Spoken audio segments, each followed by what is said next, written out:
good. Intuitively obvious controls. So I'm going to talk about two projects to begin with that will give us some context.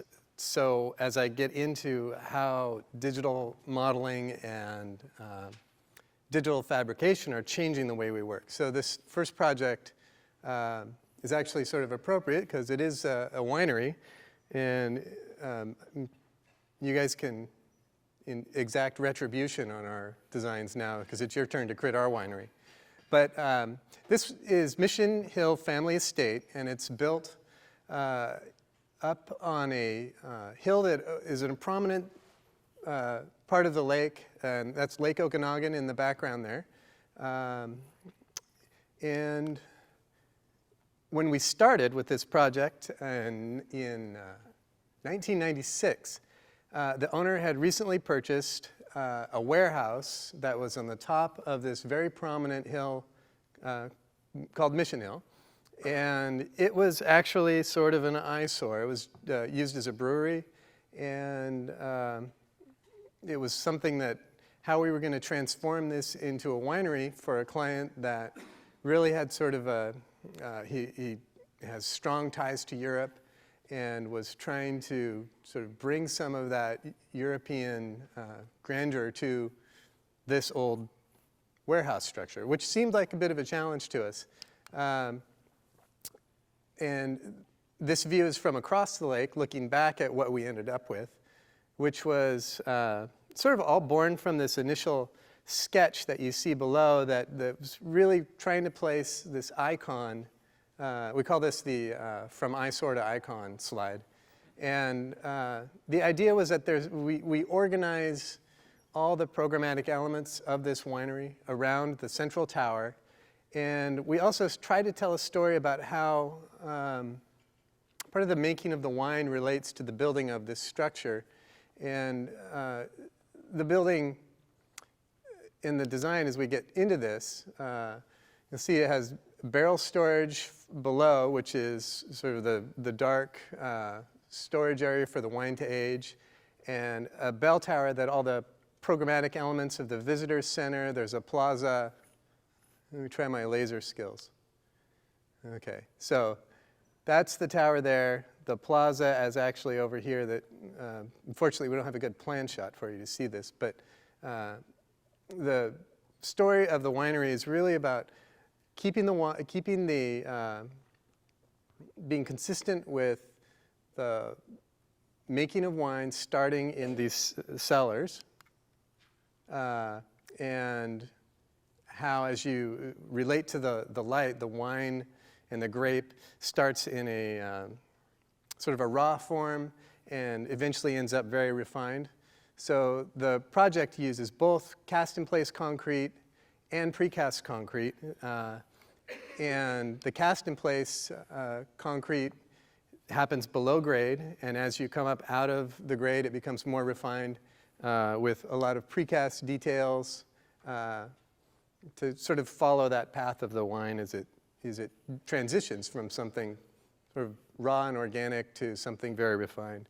And part of that story is really the story of these guys who are part of a contractor, general contractor, that did a lot of highways and bridges and really big projects up in Canada. And so pouring a lot of concrete was something that they had a lot of skill with, and they used both cast-in-place concrete and precast concrete. So since this project was really about cutting these cellars out of the rock, and they weren't afraid to use dynamite either, I might add.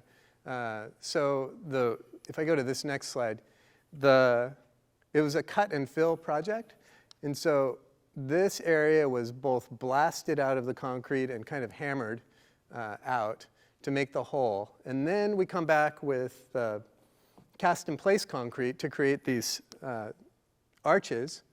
And the cast-in-place concrete is sort of raw and is appropriate that it's something that can be formed up against the rock, and it ties into the way the rock looks and feels when you're in the space. Here you see a guy tying the rebar, and the formwork for these arches. These are actually cycloid arches, and that's if you take a circle and put your pencil on the outside edge and roll it along, that's the shape you get. And you'll see those more as we proceed through these slides. So the cast in place component happened in the ground, and the general contractor that we were working with was really always contributing ideas about how to achieve what we had was pretty high aspirations. And they were never afraid of any aspect of this work, so creating the precast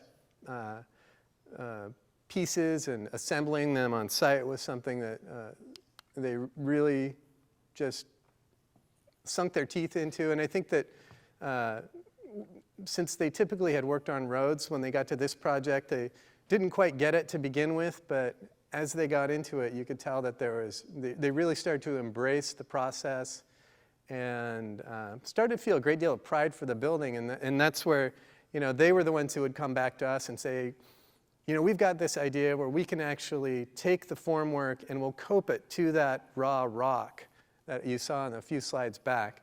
And those contributions that they made to the process were sort of something that our firm culture is constantly encouraging, and we develop these relationships with contractors to try to get that out of them. And on this project, I think we all ended up feeling like because we listened to them, we got more out of them. And I think as everybody proceeds in their careers, they'll learn more and more that architecture is not it might seem like a rugged individualist kind of profession, but at its core, it's a collaboration because the architect isn't going to be the guy who's building it most of the time.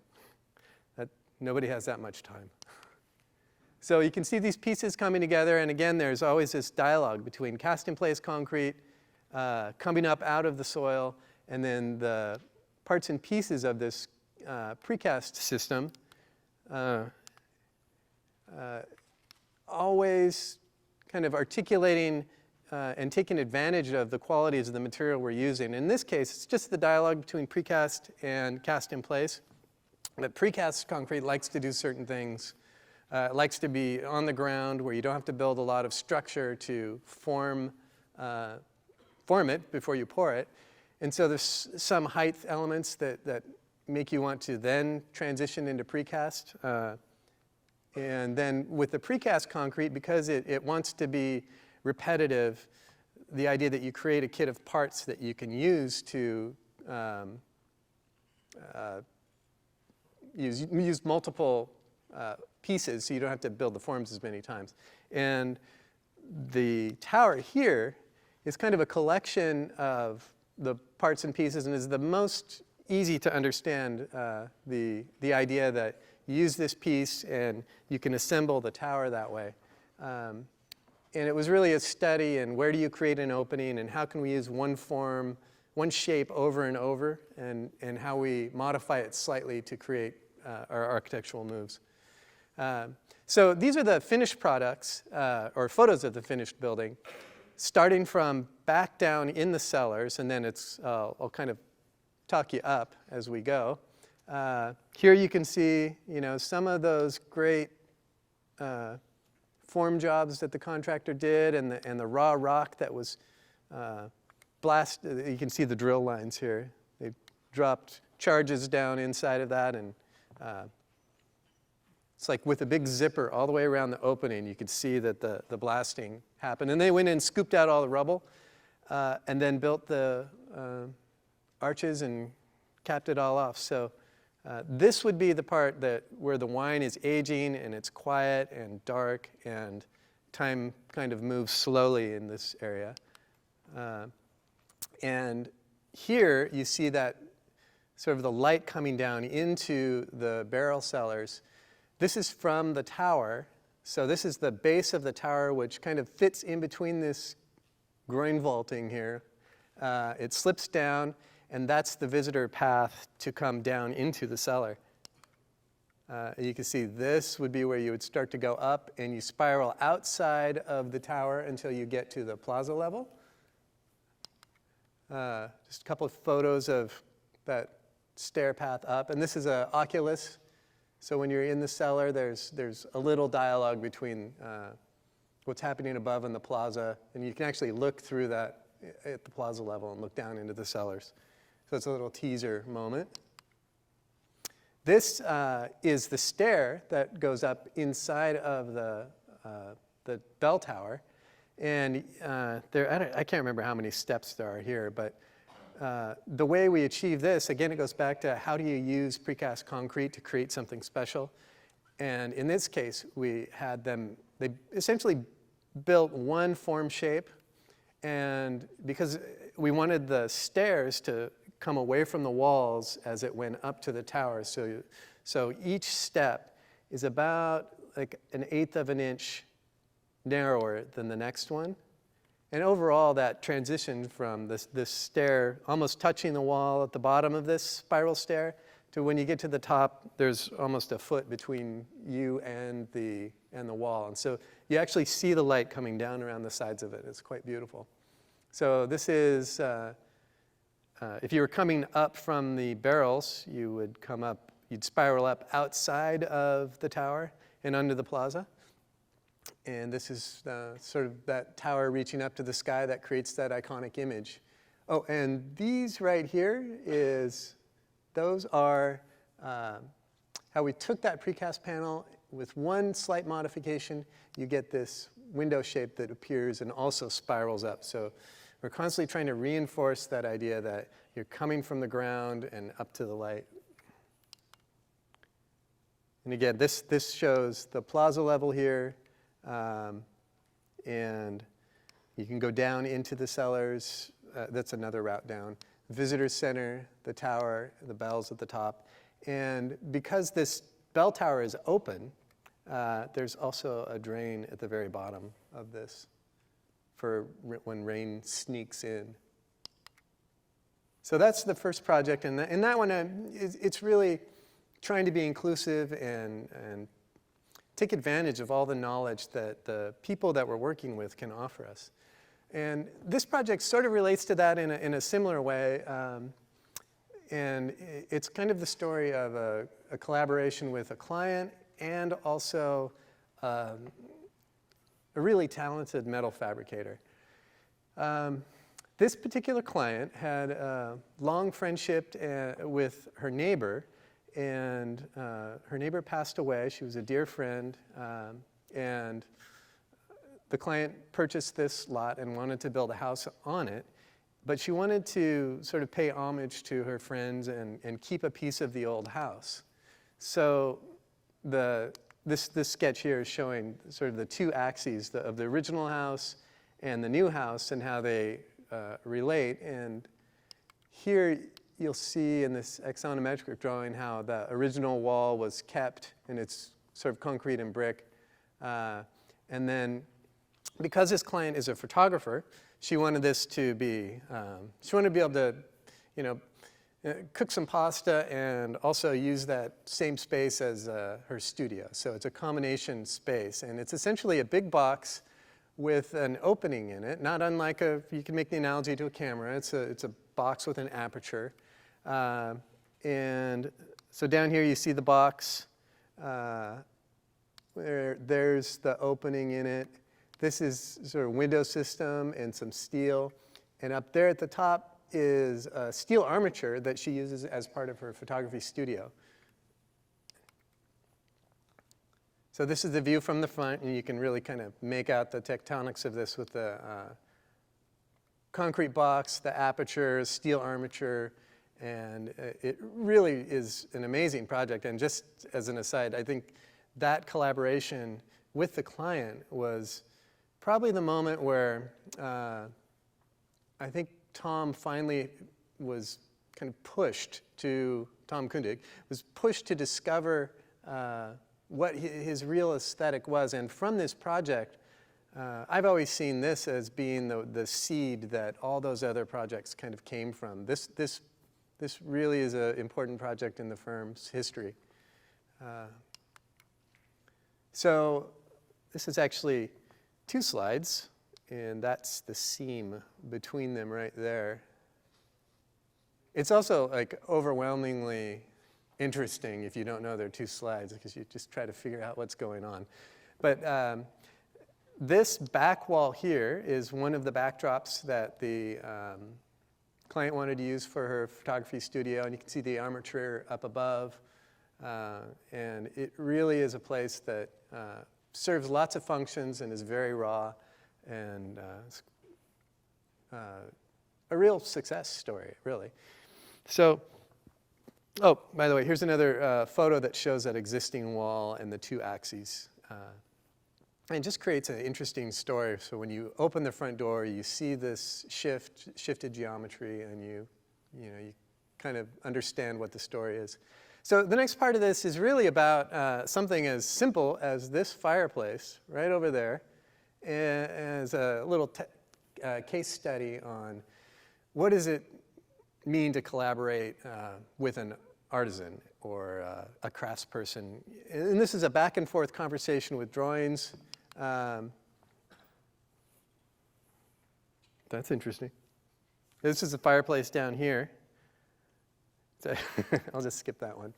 So the project started with, they knew they needed this fireplace that you see half clipped off by the bottom of the screen. And so David Galassa, who's the metal worker, and Tom, they kicked drawings back and forth as part of a design dialogue. And you can see, David would do one, and then Tom would come back and do his version. And then there was some dialogue, and Tom might do another version of it. And I always think of it in terms of, and then David got kind of fed up with the conversation and just built something to see if it would fly. And it's all based on this back and forth deliberation. And there's a lot of things that, in this case, David Galassa brought to the project with his love of these rivets and just real thick, heavy steel. So the end product there is this is sort of encapsulating those design conversations that happened over time. So now we get to the part of the project that I've been really interested in as a sort of an architect in the trenches.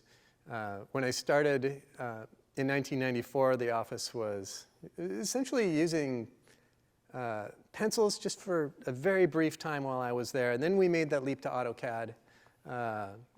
And that change was interesting, but it didn't really change the way that we, it didn't really change the process that much. In some ways, it made changes easier to keep track of, but it didn't revolutionize things. And I'm really excited about the changes that are going on in the profession right now, because they do seem kind of transformative. And they do seem like there's something that students who are graduating from school now will have a different experience than students who graduated 5 years ago. And so this is a sort of a rapid tipping point that I think we've reached. And I just want to show this case study of a project that I've been working on in Hawaii on the Big Island with Tom Kundig. And it's a project in which we, and I want to talk specifically about the timber frame. It's a project in which we set up a collaboration with a timber frame manufacturer in Canada to produce all the timber frame components on the project up in Canada. And the process we used to do this is what I'm going to be speaking about. And that is one where we use our digital modeling software, which we use Revit in our office to create the digital model to begin with the process.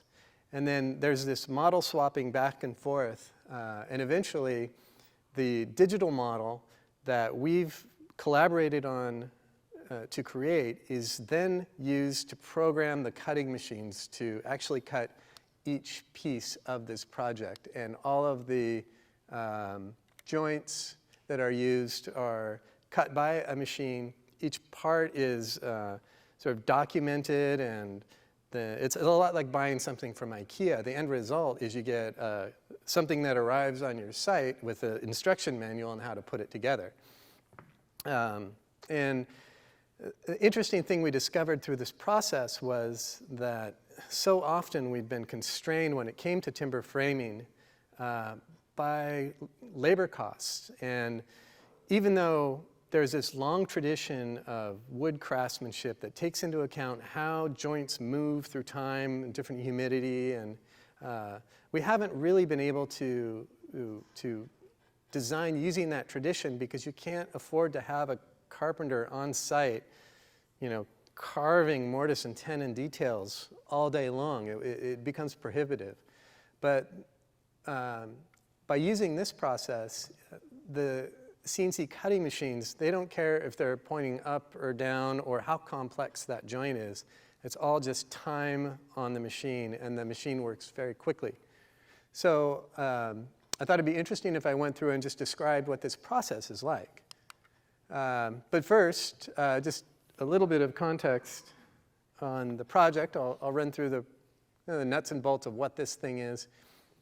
It's an estate for a family that the entire family and extended family comes from all over the world to stay here. So there's a main house, bedrooms in this building, and guest bedrooms in this building. Down there you've got a garage and a pool cabana. And the site was, when we started this process, the very first site photos, and when I went to the site for the first time, it's very bizarre. It's on the Big Island, so there's lava everywhere. It's on the Kona coast, and it's just beautiful lava flows, and you're really taken by that when you get to that area. But the developer, since he had to sell these lots to people who build, I guess you'd say, normal houses, they took it and they covered it with about 12 feet of boulders and gravel, and kind of stole all the beauty of that lava flow and detached it in some ways from its place by doing that. So it looked like a parking lot. And so our goals from a site design standpoint were, we were asking ourselves, how can we draw from everything that we love about Hawaii, and how do we somehow heal this site? And so we did a number of things, and I guess I'll just start over here. There's this phenomena at the lava as it meets the ocean, where the seawater will come through the lava tubes and create these tidal ponds that rise and fall a little bit with the tide. They're called ankylin ponds, and they're very brackish because of the water evaporates and they increase in salinity. And so they have sort of a very interesting ecosystem in them. In this case, we wanted to get some topography back on the site, so we created this lagoon, and that's probably like about 8 to 10 feet of an elevation change. So we brought that back into the site. This long water element here, all over the Hawaiian Islands, there's a need to get water from the wet sides of the islands to the dry sides of the island, because that's where a lot of the agriculture goes on. So there are concrete irrigation canals that sometimes go through the mountains, and we've always been really taken by these things. And so we decided that we could not only satisfy the need for a lap pool, but if we sort of did a lap pool on steroids, then we can start to make those connections to elements of the broader agricultural landscape. And this is similar also in that we introduced this coconut plantation reference, which is just a series of coconut trees. So the coconut palms not only are very dramatic architecturally because they repeat themselves and they have a really lovely sculptural shape, but it brings us back to some of the things that happen at the ocean's edge in Hawaii, where the little coconut washes up and grows wherever it can. So this is the coconut reference, or the coconut plantation reference. We also, over here, this little water feature evolved into something actually more interesting. In keeping with the agricultural references, that became a taro patch. So again, it's something that the family you can actually harvest that and make poi, and just there's a cyclical aspect to the way taro grows that the process of having people come in and harvest it and plant it also connects the family back to the things about Hawaii they love.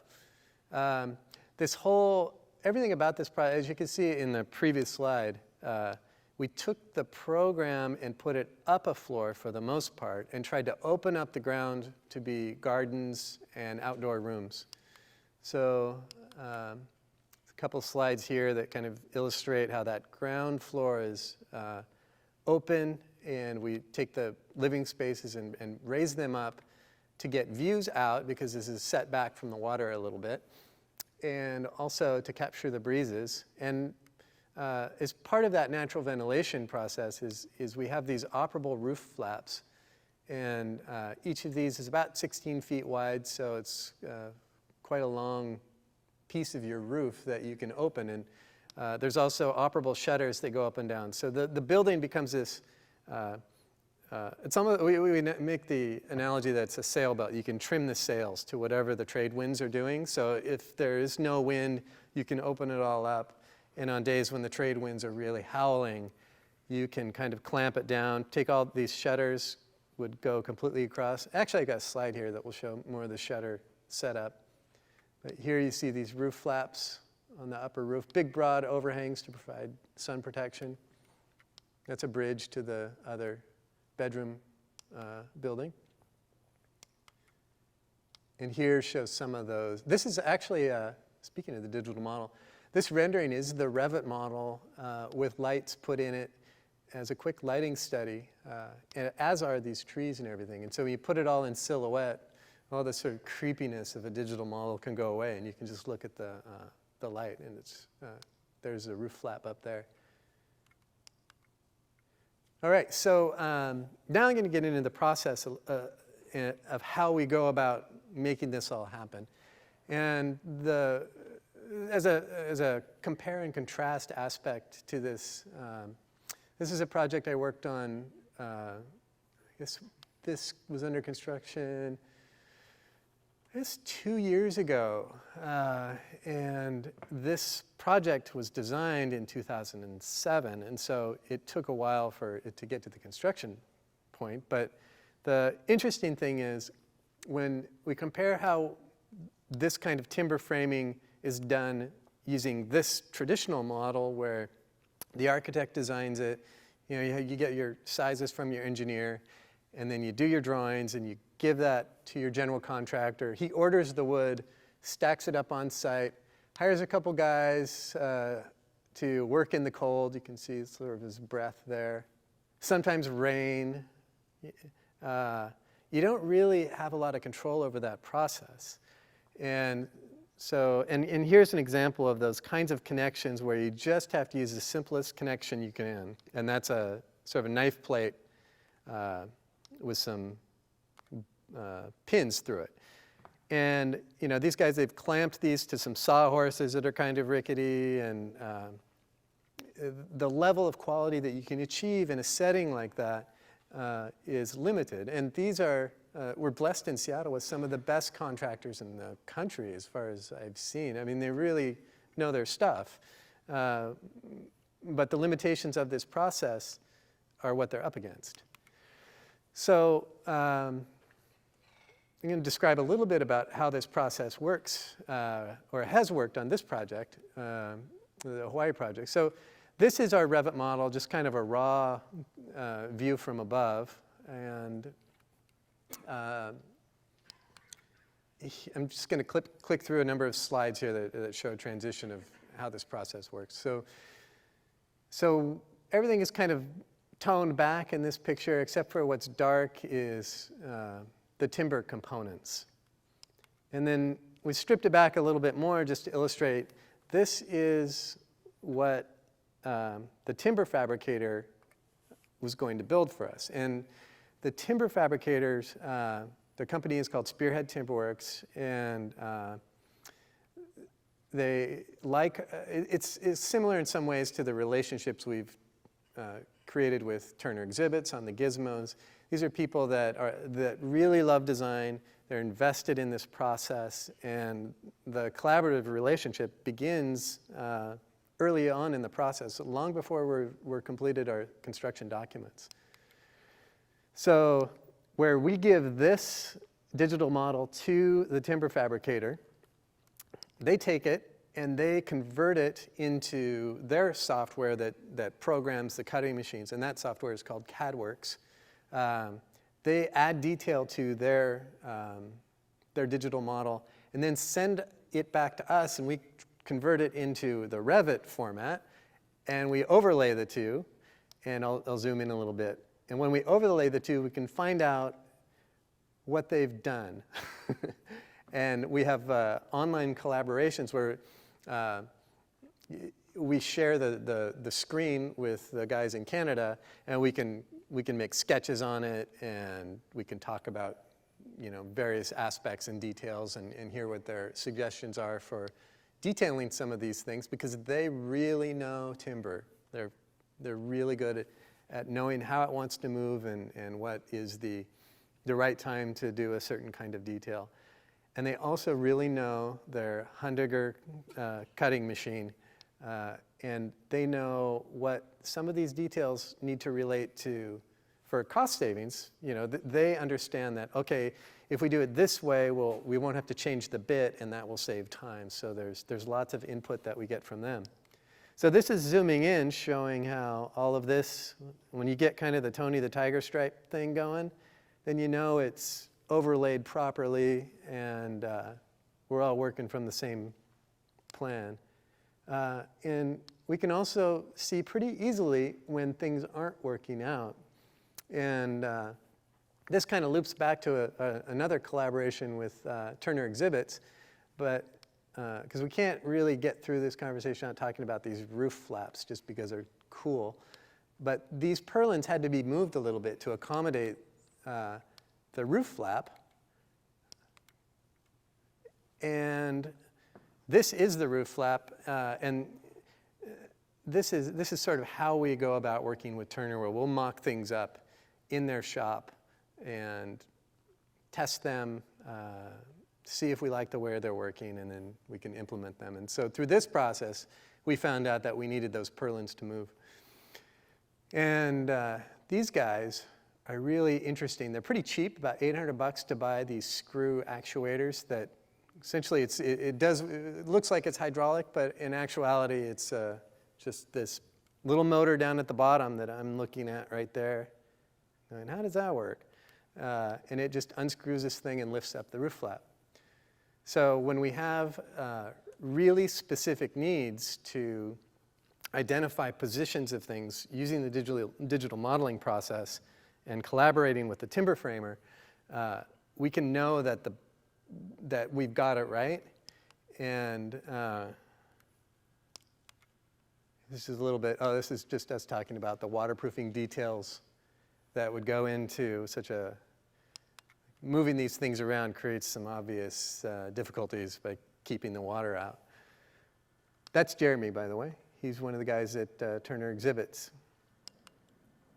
So here's just an example of the Spearhead Timberworks service. We're trying to identify which scope of the project is going to be theirs. They produced this drawing, and it's just a beautiful drawing. Here we talk about how the steel interfaces with the timber, and we had really wanted them to get the steel contract on this because they also have a relationship with a steel fabricator. We didn't, and it caused, we whipped through the shop drawings for the timber frame in no time, but it took forever. And actually there was some project delays because the steel shop drawing process was sort of more complicated. This is a slide that kind of, it's not a very complex detail really, but it's the one that it all dawned on me that these beautiful mortise and tenon details that we have not been able to do for years because of the cost of them are completely accessible, and even more complex details. These are all going to be kind of confusing to look at, but what they're trying to illustrate is not only the detailing has gotten more complicated, especially because we can't just nail things together anymore. And on the Big Island, there's a lot of seismic constraints. So the details not only have to work the way wood wants to work, but they also have to be strong enough to withstand earthquake loads. So a lot of the lateral loads a lot of these connections are the result of dealing with those lateral loads. And they're just pretty cool. This is the sort of the assembly instructions that go to the contractor to put it all together. This is a screenshot from, so the digital model that we have swapped back and forth eventually gets turned into the programming code that goes to the computer cutting machine. And this is a screen grab from the Hundiger, I think it's called a joining machine, but it's also, this is it. And it's a machine that you wouldn't want to be a log going up against that because you're going to lose. You know, before I push this next button, be prepared because if a horrible soundtrack comes on, it's not my fault. Oh, good. So this is sort of it's not our project, it's a marketing thing from Hundiger showing how their CNC cutting machine works. So it's just, I think, really good to see the precision that this thing can do and the consistency it can do. Because it allows us to know that the building we're designing and the building we're modeling is going to be built that way. Because we can rely on this precision. And that opens up the world to start to build lots of things simultaneously, which I'll get into in the next project. But it really, I mean, how'd you like to have that thing in your garage?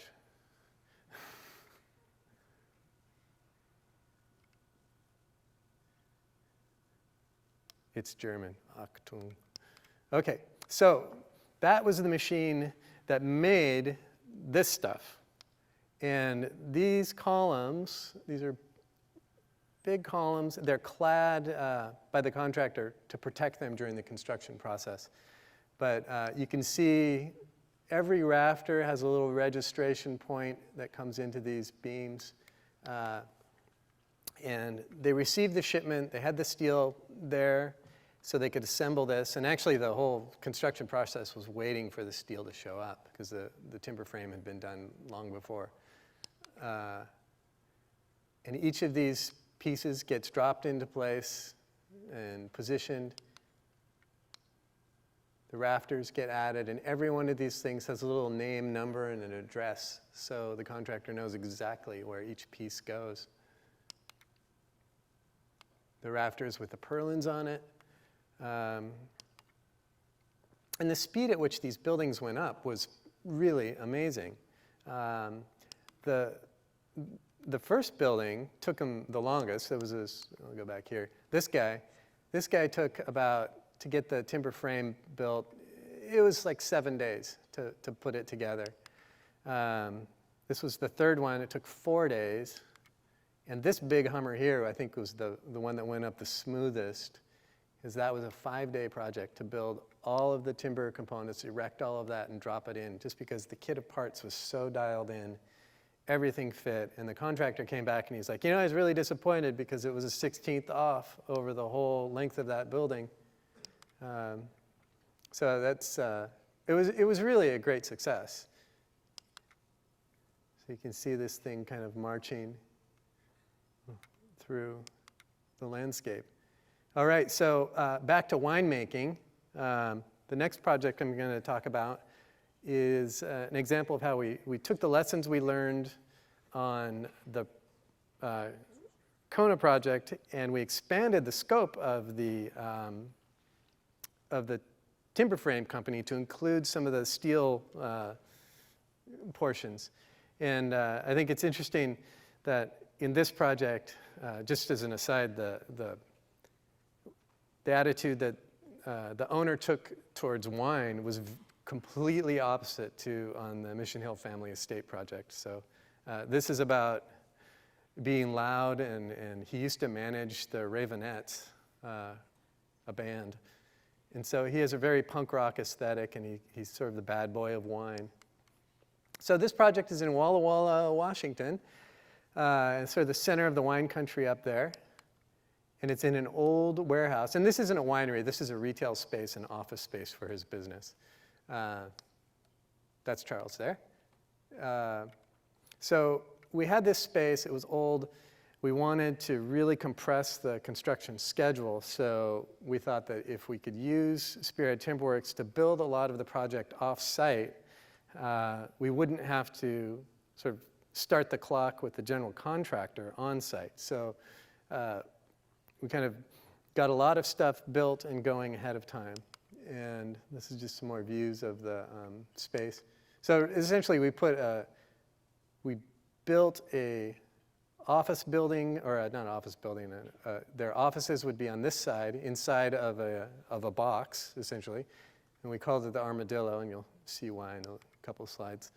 Oh, way up there, trying to get away is the Armadillo top. But essentially, this is an exploded axonometric. It's sort of hard to see the contrast here, but the office space happens down on the floor. There's, just diagrammatically, there's offices, and then on top of that is these L-shaped sliding panels that you can manipulate in lots of different ways to either be all open or clamp it down. If they're having a party out in the open space, you could go in lockdown mode. This is just demonstrating the nesting of them, so there's 2 layers.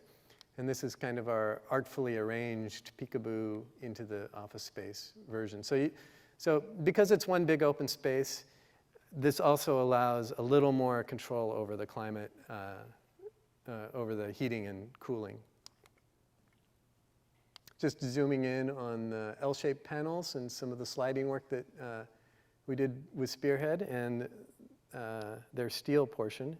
Down here shows a timber frame with a steel sliding tracks is what that long piece is there.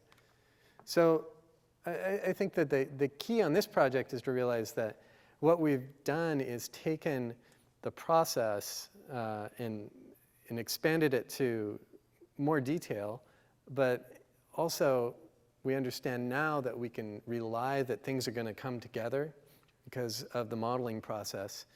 And it allows you to build things simultaneously in different locations. And because the process of using the digital models means that you're almost finishing your shop drawings at the same time that you're finishing your construction documents, if not before. This is a screenshot of the timber frame component of that project. A couple shots of the sliding panels and how they were going to be. We talked a lot about the joints here because everything had to be flat packed. So I suppose you could say that the shipping aspects of this start to be a design constraint. Detail of the track down below. And then the final assembly drawings of the timber frame and the L-shaped panels that went on top of the Armadillo. And that was their scope of work on that project. A little bit more of assembly instructions. Okay, so this last project is I guess it's a little bit of the future and a little bit of how all of this is impacting the way, at least the way I work. This is a project I'm working on with my colleague Stephen Rainville, and it's a project where we are really trying to explore what it means to use these technologies, and it's a residence up in Calgary, and the owner of this project is he builds, big industrial buildings in remote locations. And so in our conversations with him, he always expressed kind of a disbelief that you would actually have a guy on site with a chop saw measuring things. And he said that all of the stainless steel pieces that go into the factories he builds are, built and marked and readied, so everything becomes an assembly process for them. And in this case, we were not only trying to take advantage of the digital processes, but also push towards meeting the passive house standard. I'm not sure if many of you are familiar with that, but it's a super high energy efficient building that uses a very tight building envelope, so there's no air infiltration in places you don't want it, and it has an air-to-air heat exchanger that takes all of the air that's being exhausted to heat all of the air that's coming into the building. And so that it means that your climate, you get really fresh air inside these buildings, and they're extremely comfortable. And just a couple of notes, this particular rendering doesn't have our sun protection showing and some of the other things that we're working on. We're at the process right now where we're trying to get the building pre-certified by the Passive House Institute. We're working with a really great engineer up in Canada who's our Passive House consultant, and we're kind of working through the issues involved here. But the idea with this project is that when we embrace the technology fully, it actually starts to affect the way we design. And so this is an example that we've kind of transitioned from using it just on a timber frame and then expanding it to a few more components of that process to really giving in and saying, we are going to have this entire building, every component of it, prefabricated in some way and digitally modeled. So a little bit about the project. Here's Calgary over here. And this is kind of where the prairie meets the Canadian Rockies. And it's just beautiful views, the very delicate grasses. And this is another one of those, I think as we were talking in the reviews today, that when an architect falls in love with the site, you're like off to a good start. And this is definitely the kind of site that you fall in love with and you get a great respect for it and you hope not to harm it. And part of our hoping not to harm it led us to try to be there as short a time as we could. So that also played really well into the idea that we use the digital model to create prefabricated components so we can assemble this thing quickly and get out and not harm these delicate grasses that take a really long time to grow. There's little juniper bushes that kind of pop up that can be 100 years old, and they'll just be, maybe just a couple feet high. So it's a very harsh environment at times of the year. This is being from the Northwest and not from a kind of an aspen climate. Whenever I see the aspen trees, they are really a sort of an interesting element to me. Our forests, where I grew up, you can't walk through them. It's just, really tall trees and these kind of open columns punctuating your view I find really beautiful. Again, it happens down here. And so this is actually a great slide just to talk about this particular site had this prairie grass, and it also had the aspens that were all really interesting, and we love them. So part of our design, we wanted to figure out a way to, not only because we had these passive house constraints where it has to face due south. This area gets over 300 days of sun a year. It's the sunniest place in Calgary, and so we're really hanging a lot of our energy efficiency on the amount of solar heat gain we can get through there because of that climate. But that relationship, I don't know if you can see the topography very well. Those lines kind of dropped out, but this next slide will illustrate that a little bit. Because the topography kind of slopes down this way, and we wanted this building to face due south. An interesting opportunity came up where it could be on the one end outside in the prairie, in the grass, and then just because of its orientation and the relationship to the topography, this building kind of begins to hover, and as you get from public to private in this structure, you end up in the tree canopy a little bit. And I thought that was just a fantastic result of the constraints. And way down here on the bottom of the stage is the plan. And you can see this, or this is the area that's in the, embedded in the prairie. And as you go this way, you get into the living room, the dining room, the kitchen, and then behind here is the little bedroom. a bathroom, and then a private deck off the back. And you, right down here on the floor is where the trees are in front of that end, making the privacy. And this is your transition. So you would park in a garage up above this and walk through that aspen forest on a sort of a steel grate boardwalk, essentially, to get into it. So you gently rise above the earth as you're walking into this structure. So this is just a series of slides that show the components in the assembly process, kind of in general. So this first phase of the work would be the phase of the work where you're actually doing the work on site. And the owner has some underground boring equipment to get the utilities to come to one of these pads. These would be dug down into the site.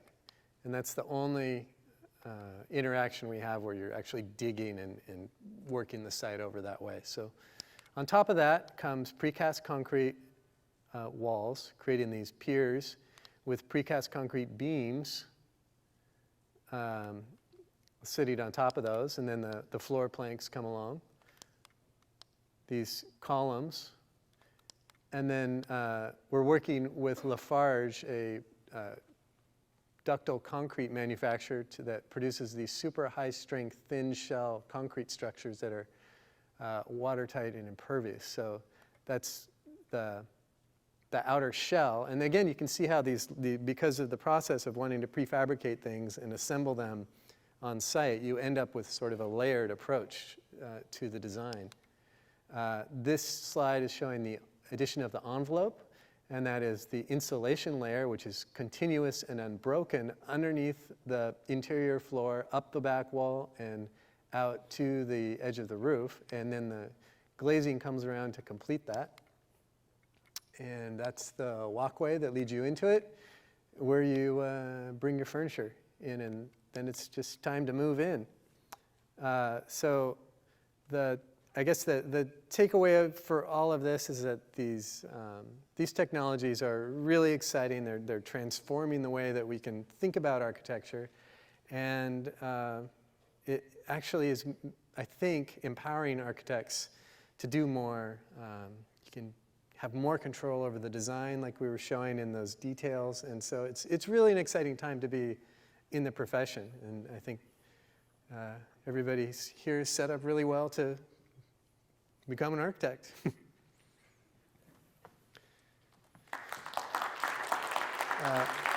you want to? One more? Yeah. That was it. There's a few survivors. It was a long day for a lot of you. But, you know, that was basically our presentation today. So I think we went from the macro to the micro and hopefully met a little bit in the middle. But that's what our practice is about. And if you have any questions for either one of us, we're happy to answer those. A lot of you have probably gone hours without food. Well, a quick one has to do with tolerances, I guess. And, I mean, I absolutely love the idea of, off-site production. And then I was thinking about, you shipping over to Hawaii and all that. Is that, I mean, when you're working with the wood guys, for instance, are they incorporating that into this? Or how, because, we can have that kind of false sense of security that comes with the tightness that one gets on a computer. Right. Definitely that's something we spent a great deal of time talking about in the process, is what was going to happen to this timber, because timber moves, and as it goes through different humidity levels, it does change. And so regarding the timber aspect of it, these guys do a lot of timber frame homes all over Canada, and the details that they design are meant to allow the wood to move. So every time we came up with a situation where we were having a timber meet a beam or whatever that connection was, they would make a pocket for it and somewhat of a mortise and tenon for those to interlock, regardless of the physical steel connection that might be there, so that wood can kind of move and grow. And that's that's where we need the fabricators who understand those tolerances and can know that, we don't want to be, I remember when I first started out, I would draw a lot of details without tolerances in them, and they would never work. So that's definitely something that needs to be further explored. And I think the profession is just at the beginning of this, so we'll see how it goes. But when you need it, you can be precise.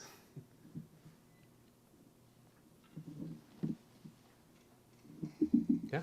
The software that you use, are you able to compute all the anticipated savings and costs and everything? Like, is it that sophisticated where giving you geological data, I know the sun and everything, you can say, look, this building's going to be super efficient, guaranteed. That's one of the real advantages of the process we use with Spearhead Timberworks that was frustrating as we were going through the process of trying to make the decision if we were going to use them or use the general contractor to build that timber frame. The general contractor, because it's a collaboration with a contractor we work with all the time, Schuchart Dow, and they were kind of honest and said, we've got to hold a number in here that has a certain amount of hours per connection, because you don't really know in the field what the time it's going to take to do a particular connection is going to be. But the guys at Spearhead Timberworks, because they have a controlled environment and they knew exactly what it was that they were pricing, they gave us a price long before the contractor could really nail down what that price was, and they could guarantee that price. So the advantage of going with this approach is because the scope is so well defined, there isn't ambiguity in that, and you can have a price given to you by your subcontractor. But as far as some of the other aspects of your question, I'm not quite sure how the software deals with the pricing. So I'm not sure. Did that get what your question was, sort of? Oh, yeah, it did. And then just that you were trying to build a sustainable house, or I can't remember the word. The passive, Yeah. they calculate the passive capacity, I think is what, I mean, those are all capacities of the software. It's kind of layering in packages now. They have things where you can calculate the the thermal performance of systems, and you can certainly use the software for quantity surveying. These are all things that we're kind of, as we're learning the software, we're starting to layer in and find ways to use ourselves. So it's a completely new tool for us, and I think it's going to give us a lot more certainty, and you all a lot more certainty about what you're designing ahead of time. So that's what's kind of incredible about it for us. Yeah, the information, I think for us, the next real step in this process is getting the most out of that digital model that we can. And I think we've dabbled a little bit using Ecotech, which is a modeling software, but we really rely on, at this point, our engineers to do the modeling and get that information out of it. But they can use our model to do that, which is where we're going. So. Is there anything else? And I know that the evening is going on, and we're certainly here for a few more minutes if any of you have any one-on-one questions you'd like to ask of us. But I just like to thank you for listening to us, and thanks for inviting us. And it's been a treat and a pleasure. So thank you very much.